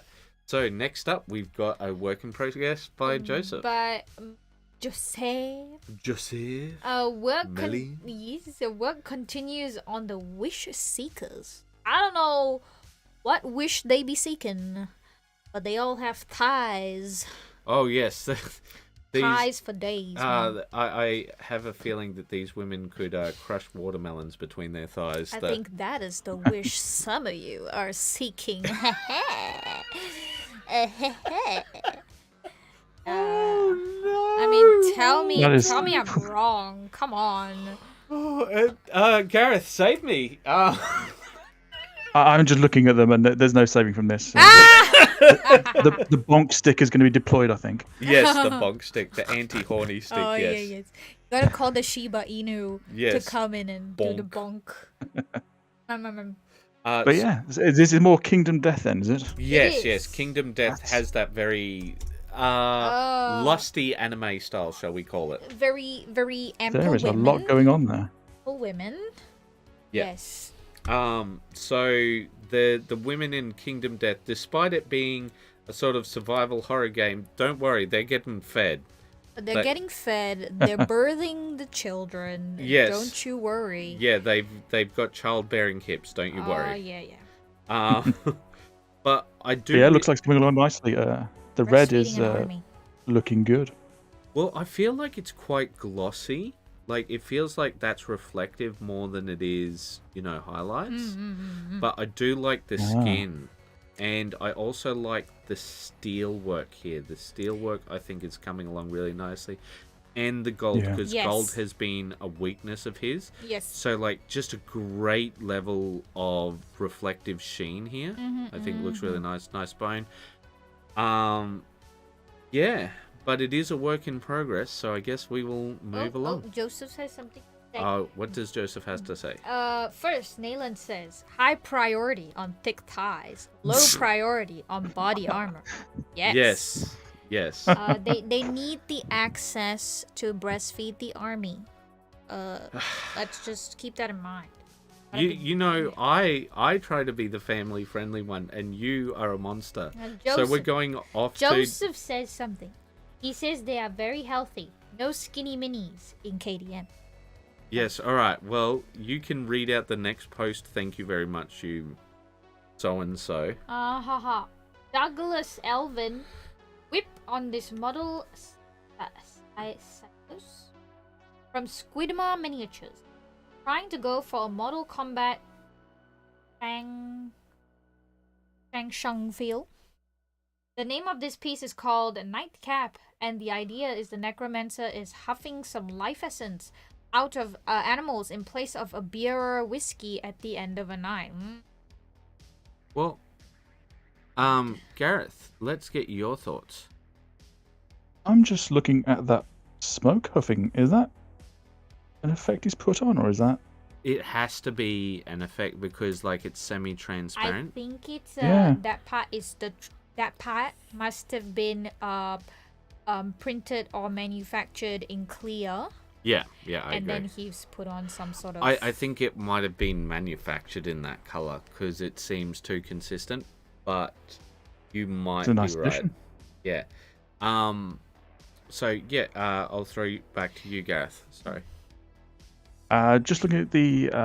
so as you look at the picture, the right-hand side, it was rib cage, how it greys out there on the skin. Yes. That's quite an interesting effect. Well, that's Broken what he's going for there. Broken says, that's mine. Yeah, I made that, he said. So and Joseph says, I do enjoy huffing on the occasional squirrel. That's what all the kids will be doing now. Quiet you. Yes. you know, unfortunately, I don't want to popularize squirrel huffing, but the one thing that I noticed is the skin along here, right? It's not as consistent as the rest of the area. I know that it's meant to be shadows and such, but it feels too desaturated. Because like you've got some beautiful musculature, some great highlights, all of that sort of thing. Well, blow it up, go in a bit, because this in particular, I hope it's not being covered by the chat, like that. I feel like when we're in really close, it looks good, but when you're far away, it doesn't look as good, if you understand what I'm saying. What's wrong with it exactly? I feel like it's too desaturated. Do you disagree? You're making a face. I feel like because he's a necromancer, he should be having sort of a desaturated skin, because that's, you know, they work with death. Yeah. I feel like that's fitting. Okay. I don't really feel there's much of a issue with the skin work. I thought the skin work Well, is spot on. I think that all of the rest of it looks really nice. It's just that one bit there is the one bit. I don't really see it. Okay. Yeah. All right, that's fair. You know, it is okay for people to disagree. But Broken did say how he smoke actually. Yeah. UV resin and wrapped it around a cone and then airbrushed tesseract on top. What kind of cone are you talking about? Ice cream cone? A very small ice cream cone. Or maybe a paper roll. No, that would have just seeped right through, right? I've got no idea. I don't know. Yeah, it's a great addition. The only thing now, though, because he's added that, I'm thinking, ooh, you could do some OSL really coming off that. Yeah, Yeah, that's you what I could was do I that. thinking. think that really finish it off nicely. You are right. You are 100% right, because I think that is a little bit of that missing something. Yeah. I do. Yes, I think once he adds just a wee touch of that tesseract glow on the beard and a bit on the upper body there, that'll really just Off the hand as well, where it's coming off the Yeah. squirrel. that'll just Yeah. and really show off that this is an otherworldly smoke that's coming from his nostrils. A little silicone, almost spike looking. Oh yeah, OSL is coming for Very sure. All right, well, specific. let's move on, because I think we've commented all that we can. But when it's finished, I'm gonna try and give you some high level feedback, because it looks like you're trying for display level. And this was just me saying when it will be coming on. And next up, we've got some more by John Ross. I'm hoping to get this one done by tomorrow morning. I do quite like the patterning. So, sorry, I'll let you go, Gareth. You go. Yeah, it's coming along very nicely. Need to get the weathering underway and mucky that one up, but yeah, nice. Good camo. I think once again, getting the toothbrush technique or something going for flinging that mud instead of having it like it was before, all sort of caked. I think that's going to be really important, because I feel like that's already starting to happen, because you can see where there's some stuff caked on some areas. Yeah. But I'm not sure how that's going to go. So that would be the bit of feedback that I would give on that one. And especially looking at how caked it is on the inside. Yeah, those wheels are going to be absolutely dipping by the end of it. So yeah, so I think have some mud flung, you know, and don't just have it caked on. That makes any sense. But yes, and also get yourself a light box and stop using the flash. Yeah. But yeah, no, I like the camo patterns. That's looking good. But yeah, I just feel that with the next bit. So next up, we've got Larry, who is put in a bit more work with this guy. Would you like to read it out, Sonny? Not the greatest lighting for the picture, but anyway, added some grass. I'm imagining the taller grass is back to be like it's near a body of water. brook or river or something, or maybe a differential between what's near a trail and what's not, or something along those lines. Sculpted what I hope passes for a back leg of an elk or deer or that kind of thing. Scratched in some claw marks and considered trying to paint in bone and other parts on the severed end, but yeah, no, blood, lots of blood. Cover it all up, make a pool of blood at the lower end. Everyone can see it's supposed to be all messy. It's progress. Alright, what do you think, Gareth? Well, he's not kidding. That does look absolutely revolting. The deer's leg, that is great. Any Uh, yeah, go. I'd possibly do a contrasting colour for the fur. I'd make the fur pop a little bit more. Yeah. It looks a little bit flat against the skin, I think. It does. It does. I think this was the feedback we had last time. So there's a big contrast between how matte the skin/fur is compared to the gloss of the thing. But I absolutely have to say that I love the basing. The basing has really like stepped it up. And I actually don't mind the grass. Like, if you look at it directly from behind, it's not so great, because there's not... It's just not a great picture there. But I think from here, that grass really helps frame things. I think it's looking really good. And basing is my whole thing. Penguin says, I need to make a light box. Thank you for the feedback on my post. No problem, my dude. That's the whole thing. Like, we're here to provide feedback, and feedback which is hopefully helpful to the people who's getting it, rather than just being generic feedback. Because like we said with the was it Somebody TV? No, Broken Nailen TV. I can't. No, broken posture painting. Yeah, like which is John. I think no. Anyway, I think that one was very much a display level, and then you come over to Larry, and Larry's just trying to get this guy up to character level, and then John's trying to smash these out for tabletop. Like, it is a bit beyond tabletop with the camo effect, but I think you guys follow what I'm saying. Like, you've got to give feedback according to what the person is doing. Yes. Speaking of, it's time for us to get classy for another Joe Sutton adventure. Good day, all.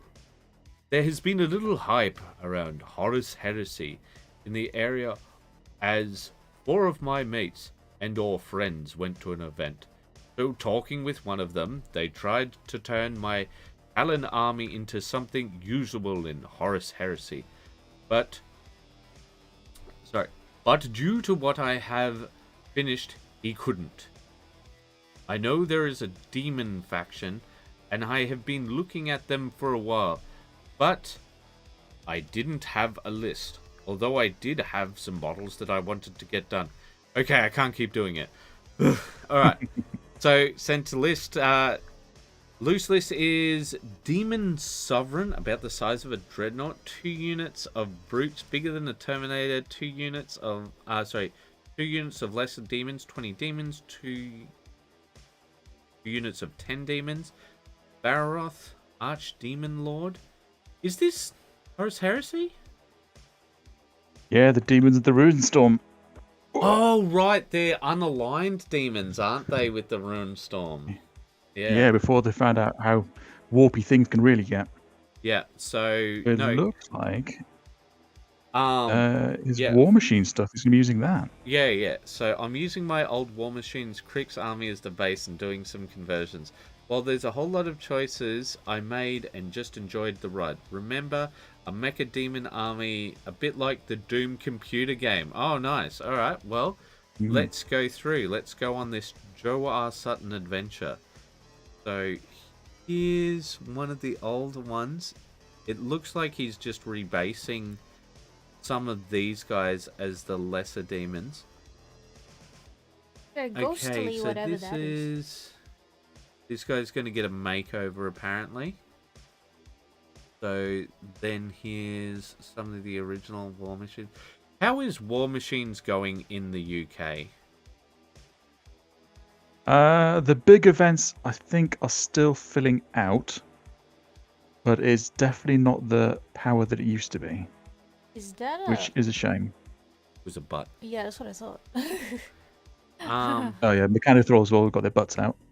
I had unfortunate experiences with War Machines due to its just awful players. I was getting my brother into wargaming, and I got our starter forces painted up, both to a really, really nice standard, and we were meeting with some freebooters. For those of you who don't know, freebooters are essentially sort of like the recruiters for the game. And so in my game, I was sort of like, am I doing this right? Am I doing this right? Am I doing this right? And then I just lost quite badly when he activated his caster, I think they're called. Are they casters for the war Yeah, machine? the Warcaster, yeah. Yeah. And used her special ability and like killed half my army, and then my what's the Horde casters? They've got a different name, don't they? Warlocks. Warlocks, yeah. And so I'm like, oh, okay. I obviously wasn't paying attention. I was sort of like, oh, woe is me.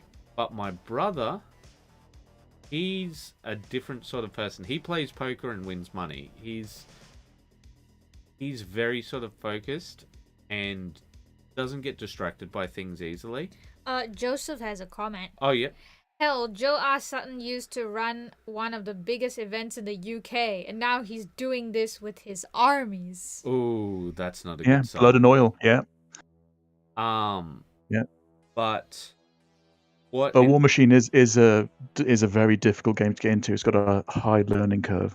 Yeah, but so to finish the story, Sorry. my brother was facing off against this guy, and he brought his competitive tier 1 tricks, I think they're called. I think they're these guys actually, the Necron sort of guys.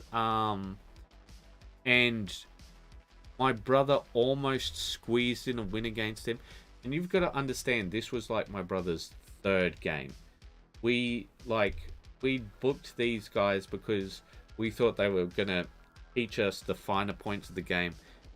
And my brother just said, truck this. Truck, not the other one. He definitely didn't say the other one. And then he just never wanted to play war games again. So I think a lot of that could be down to the guys you played it. You know, there's a bit of a skill to be able to teach and guide people into a game without, just stomping on them for no reason. And the War Machine and Hordes is very liable to that, because even if you know your own army, you can get gotcha'd by the other person so easily. It is very difficult. It's not like most war games where you can just throw some dice and have a laugh. It was very tournament focused. Yeah. So yeah. But not an uncommon complaint. Yeah, but the rest of the people at the club were almost cheering that other guy on, and like there was a big crowd around the table, and I just don't think that people sort of got the vibe. Okay, sorry. Well, this is the most complete thing. So, Gareth, would you like to give comments on the rusting here, because a lot of it's rebased stuff? So have a look. I have to make sure it's not one I painted for him. He's got a lot of cricks I did for him. Okay. Yeah, that's some lovely metallic work going on there. Oh. And the way he's got it, Joe's done a lot of work with things phasing through the scenery. He's done a lot of good work with that. So seeing some more of it there. So yeah, I love the grime and rust effects with this. It seems very Nurgle. Like, this seems like it could be a Nurgle-y thing. The way that is. I just think it looks absolutely fantastic. But what I really do love about Joe's, as we say, a Joe R. Sutton adventure, is like he shows the whole process, and I wonder if he'll take any inspiration from. Gareth, maybe you can help me on this one. What's the name of the new demon lord who's a mechanical guy? Is this a 40k thing? Yeah. Vashtor? Yeah, that's it. So maybe he can take some inspiration from that, because this seems very much like that, doesn't it? The way he sort of got it going. Definitely a lot of crossover, yeah. Well, Gareth, it's time for you to give your full commentary, because Sangeetha, would you like to read out your post? Yeah. It is finito.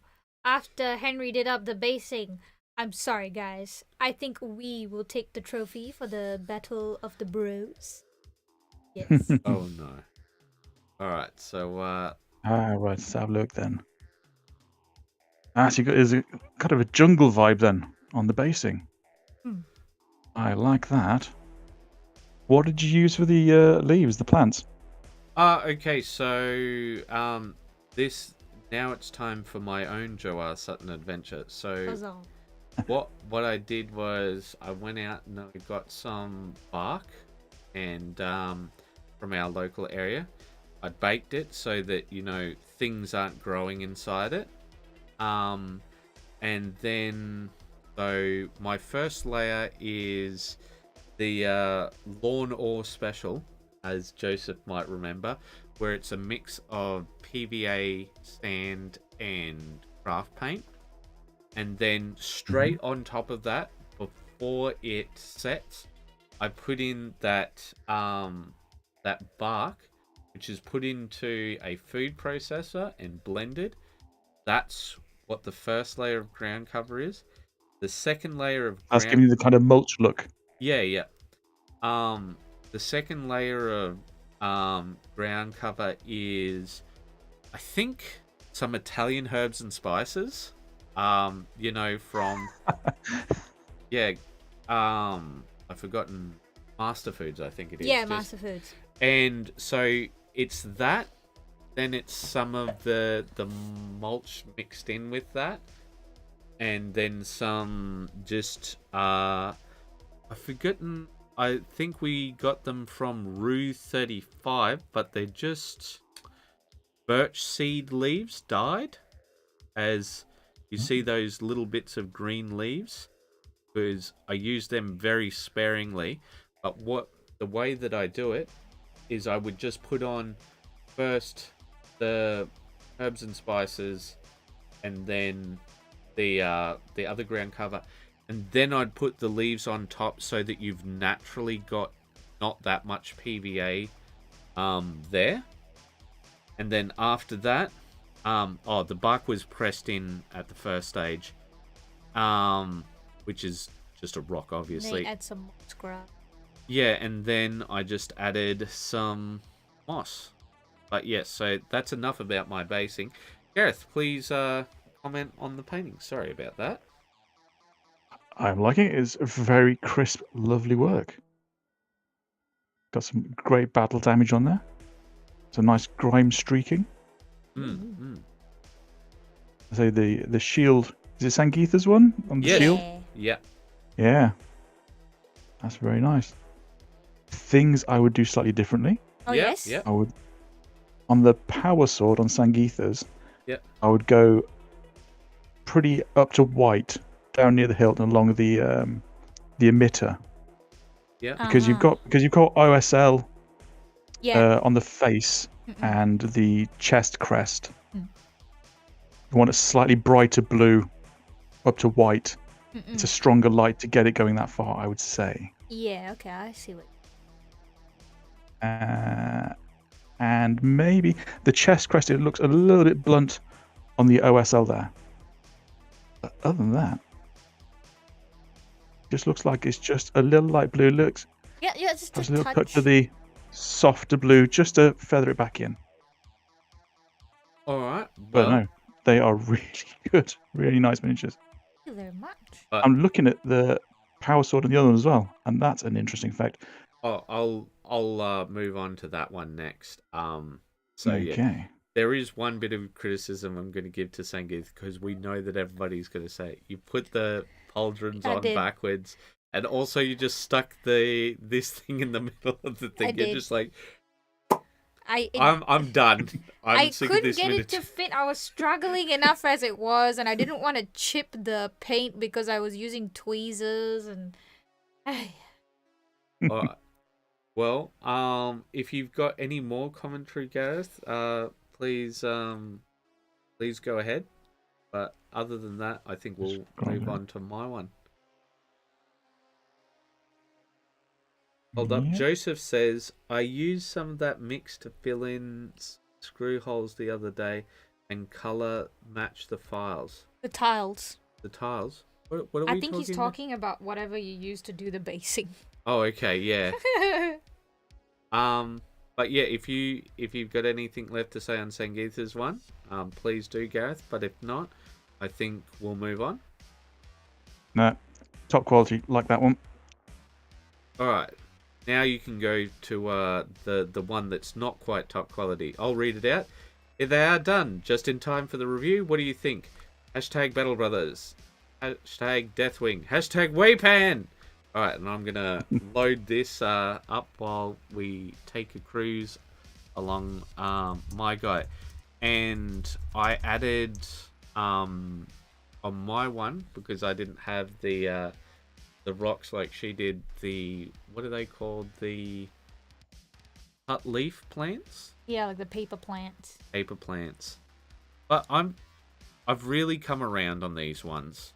I think that the paper plants are actually quite nice. I think the paper plant is really what makes everything come together with you and makes it look extra fancy, in my opinion. But Yeah, I'm a fan. I like it. yeah. But you wanted to comment on the sword. Yeah, just looking on the pics there. Yeah, I like what you've done with the sword. Thanks. So you got this sort of lightning effect running down it. So it doesn't show well in this picture, but there's a chip along the sword here. So I sort of had all of the lightning arcing towards the chip, you know, as if, you know how when things are damaged, like they all sort of go towards that damaged area. Mhm. So there was that too. But yeah, please continue. Please. Well, like I was saying about Sangeetha's, how you go really heavy on sort of the light blue and white on the emitter. That's what you have actually done. Yeah. So you can see where the light is coming on there. And that worked out really well. But again, Yeah, go. Lovely damage work. Some nice speckling on there. Not seeing any OSL. Didn't decide to go for it. So there is some OSL. So like if you see inside the helmet here, very, very subtle. So I got you, yeah. I think with I'll the way see. that... Oh yeah, hold up. So here it is with the front facing, right? It's really hard to see unless you've got light directly in the back. There's like a teal coming out from the back, and you'll see it very lightly on there. So I do have some OSL coming from the sword as well. So you see a bit here, a bit on the plants. I think this picture really shows the OSL. And you'll see just the tiniest bit, like it does come up quite a bit on the, what is that called? That's not the Crux Arcana, so Crux Terminatus. Crux Terminatus. Yeah, they all have silly names. But because it's grey, it took the blue a lot better than everything else did, which resisted it, if you understand what I'm saying. Yeah. I think it looks... No, yeah, I can see that much better now, yeah. But yeah, so very, very light on it. I didn't go too heavy with the OSL at all. I felt I went too heavy when I looked at the Crux Terminatus. But you are the guest. You tell us what you think. I'm just looking at them and them both together, and I wouldn't tell it's two different artists. Oh, really? They complement each other really well.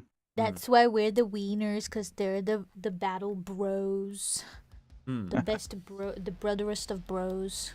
Yeah, well, the thing I really liked from Sangeetha's was the streaking. So I don't think my shield is bad by any measure, but I feel that it's when I compare it to Sangeetha's shield. So I'm just going to scroll down and see if anyone's posted anything. No, they haven't, but I'll just take a look at Sangeetha's one. And, like, that's just such a gnarly shield. Like, the battle damage around there and the streaking, I think, looks fantastic when I compare it to my own. Like, get the shield shot, whatever it might be. There, like, it just doesn't feel... Like, this feels a lot more intense. I don't like Sangeetha's orange-red as much as just the steel for mine. And, like, that red ring with the chipping. So I feel like it being gold, it should maybe have a bit of verdigris on it compared with all that streaking. Mm-hmm. But, yeah. Well, I think I'll give you a last bit of feedback on this, and then I think we'll finish up. How's that sound, Gareth? Sounds good to me. All right. Is there anything else that you wanted to add on this one? No, it's fine work, and I think you've both done really well there. Thank you very much. So, as we do at the end of every episode, I'm gonna turn off the music so that we know that we're on the more serious note. So, Gareth, we always ask at the end, what is something that people aren't talking about that they should be talking about with this hobby? I think we touched upon it earlier about community and mental health. Mm-hmm. Get out there, talk to people, and share the hobby love. Yes. Yeah. Go. Sorry. I say it's all good fun just sitting around and getting some models done, but yeah, get out there, be a part of your community. Yeah, no, I 100% agree. I will give a small caveat because as I said with that story, some of the times communities aren't so good, so be aware of that. But I'd say, as far as I know, the greater majority of them are good, I hope at least that my story is a rare one. At least, with my brother. But with that said, I think that we should close up and just say, keep those brushes